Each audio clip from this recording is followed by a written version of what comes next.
15 წლის ვიყავი 105 კილო. ხო. და 15 წლის 105 კილო ძალიან ბევრია და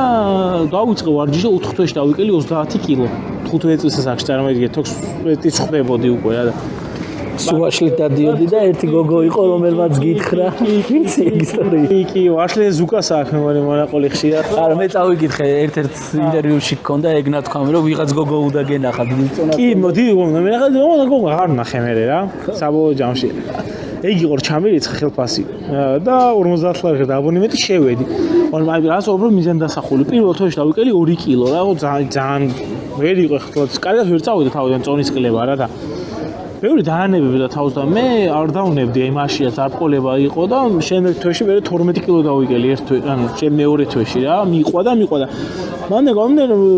ძალიან მიზანდასახული ვარ და მომთმენი ვარ თქო ჩვენი პრობლემა ქართველებს ყოველას ჩემისა ყოველას არის რომ ერთ წლის შედეგი გვინდა ერთ თვეში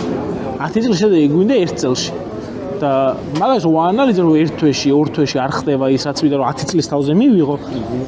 მაგაზე ბევრი ფიქრი ხმარებოდა იმაში რომ გადამეხარშა რომ იმედგაცრუებები რომელიც დღეს მაქვს ჩაივლის ღერთის წყალობით და ხვალ უკვე კარგი დღე მექნება და არ უნდა თქო უარი მოკლედ მით უმეტეს როცა საქმე მოგწონს და გიყვა ეხლა მაშინ რა ვიგებ პანდემია რო იყო მაშინ იყო ყველა ძალიან რთული ჯეოთიმისთვის ფეხბურთები გაჩერდა არაფერი არ ხდება პოსტერს ვიგონებდი ანუ რაღაც დიზაინს ჩახატილს ისე მაშინ რო ჯეოთიმი ყოფილიყო ხორვატიას რომ მოვუგეცი ესპანეთს რომ მოვუგეთ რო ყოფილიყო როგორი გამოხმარებები ექნებოდა ჯეოთიმზე მაგალითად ესეთი რაღაც პოსტები მქონდა რაღაც პოსტები მქონდა რაღაც შედარებები აწყო შენი იდეალური ქართული ფეხბურთელი ისა რაღაცები და ესე გადავატანი იყო 3-4 გვერდი რომელიც ჩემს კაცებს დევს და გაჩერდნენ იმიტომ რომ რთული იყო რთულია არ არის მარტივი